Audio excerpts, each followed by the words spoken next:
you have cast doubt on if dual use pathways are even a thing. Would you mind expounding a little bit on that and just Sure. walk I, through your thoughts? I think it's a probably first worth defining what dual use is to people who might not be familiar. Dual use is just a fancy, $10 word for a simple idea is can you sell your same product to commercial companies as well as the Defense Department? Or can something you're building for defense, can you sell it commercially or vice versa? And that seems to be kind of a pretty logical thing to do. Great, I have two different markets.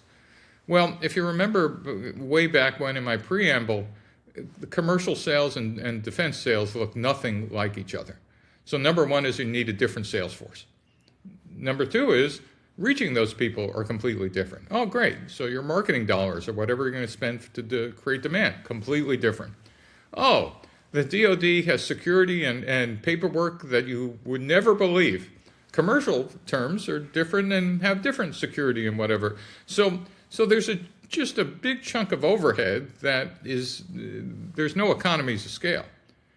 It might be that some products, the products themselves, are easily transferable. What I found, and so full stop, it's not as easy as it just sounds. So dual use is not just easy.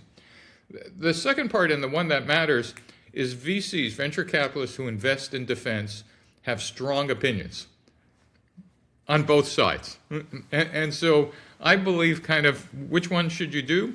I believe you follow the golden rule, which says he who has the gold makes the rules. So I would be asking, your potential investors, what do they think about dual use? Some say defense first, and then, if you have slop later and you've proven it, it's a great prototype for commercial. Some believe otherwise. Gee, if you have some sales in commercial, some other believe, like I do, I will now give you my opinion, is that some of the problems for the Defense Department and the dollars available right now in the next couple of years would tend to want you to focus your efforts on defense.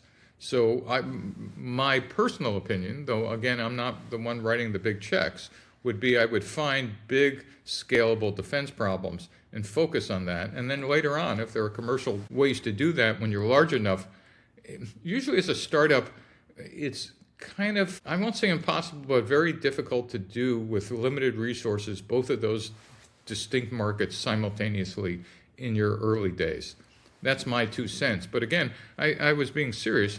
Who's ever writing you the biggest check and is going to be on your board, I'd be making sure your interests and theirs are aligned. That's, by the way, a heuristic I teach my students is the minute you take money from someone, their business model becomes yours. So if you don't understand your investor's business model before you have them on your board, you might be the ex-CEO, or at worst, your company might be out of business.